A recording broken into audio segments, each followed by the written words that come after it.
जनक serial में आ गया है एक धमाकेदार ट्विस्ट। जी हाँ दोस्तों, आज के एपिसोड में आप देखने वाले हैं कि ब्रजभूषण को हॉस्पिटल लेके जाया जाता है, जहां पर जनक डॉक्टर से कहती है कि प्लीज़ मेरे पापा को बचा लीजिए क्योंकि इनके सिवा मेरा इस दुनिया में कोई नहीं है। डॉक्टर ब्रजभूषण का थोड़ा चेकअप करते हैं और उसके बाद डॉक्टर कहते हैं कि आई एम सॉरी, अब ये मर चुके हैं और हम कुछ नहीं कर सकते। जनक कहती है कि आप तो डॉक्टर हो, आप सब कुछ कर सकते हो, प्लीज़ मेरे पापा को बचा लीजिए। इस पे डॉक्टर कहते हैं कि हम किसी मरे हुए इंसान को नहीं बचा सकते। इस पे जनक काफ़ी टूट जाती है और वो रोने लगती है। फिर अनिरुद्ध उसे समझाता है कि अभी हमें पुलिस के पास जाना चाहिए क्योंकि ये एक नॉर्मल डेथ नहीं है, ये एक मर्डर है और हमें पोस्टमार्टम की प्रोसीडिंग शुरू कर देनी चाहिए। इस पे जनक कहती है कि मैं ऐसा नहीं होने दूंगी क्योंकि मेरे पापा ने पूरे जीवन में काफ़ी तकलीफ़ें उठाई है, मैं ये नहीं चाहती कि उनको मरने के बाद भी तकलीफ़ हो। लेकिन अनिरुद्ध जनक को समझाता है और फिर जनक मान जाती है और वो ऑपरेशन थिएटर से बाहर आ जाते हैं। उसके बाद अनिरुद्ध कहता है कि अब काफ़ी देर हो चुकी है, हमें घर जाना चाहिए और वो जनक से कहता है कि तुम मेरे घर जाओगी। इस पे जनक मना कर देती है। वो कहती है कि मैं उस घर में कभी नहीं जाऊंगी जहाँ पर मेरी इतनी इंसल्ट की जाती है और मेरे पास अब इतनी हिम्मत नहीं बची है कि मैं उस घर में जाऊँ। फिर अनिरुद्ध जनक को समझाता है कि तुम्हारी सेफ्टी एंड सिक्योरिटी सबसे ज़्यादा इम्पोर्टेंट है क्योंकि केस के अंदर तुम सिर्फ एक ही गवाह बची हो। अगर तुम्हें भी कुछ हो जाता है तो तुम्हारे पापा का रिवेंज भी बाकी रह जाएगा।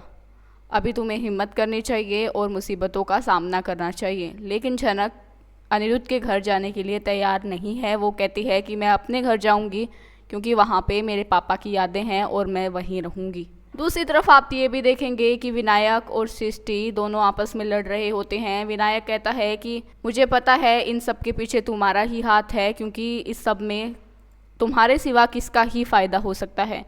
इस पर सृष्टि कहती है कि मुझे इस बारे में कुछ नहीं पता है, इस बार सच में मैं इस बारे में कुछ नहीं जानती हूँ। सृष्टि विनायक के सामने काफ़ी अफसोस दिखाने की कोशिश करती है लेकिन वो अंदर से काफ़ी खुश होती है। विनायक उसके सामने ये बात बोल भी देता है कि मुझे पता है तुम अंदर से कितनी खुश हो रही हो। उसके बाद विनायक वहाँ से हॉस्पिटल जाने के लिए निकल जाता है और सृष्टि जश्न बनाती है क्योंकि उसके रास्ते का सबसे बड़ा कांटा निकल गया है। सृष्टि ये भी कहती है कि एक कांटा तो निकल गया है, बस एक बाकी है, उसे भी मैं ठिकाने लगा दूंगी, फिर मेरी लाइफ में कोई भी प्रॉब्लम नहीं रहेगी।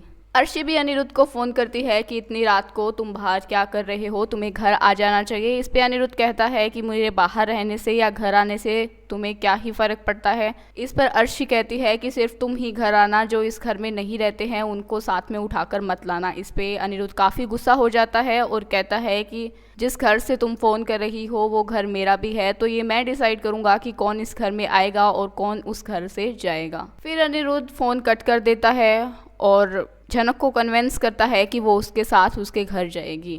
आगे आने वाले एपिसोड्स काफ़ी धमाकेदार होने वाले हैं जिसमें आप देखेंगे कि अर्शी अनिरुद्ध का घर पे वेट कर रही होती है क्योंकि इस दिन वो पहली बार मिले थे। लेकिन अनिरुद्ध घर पे जाकर अर्शी से कहता है कि सॉरी, मैं जनक से शादी कर रहा हूँ क्योंकि मैंने ब्रजभूषण जी से वादा किया था।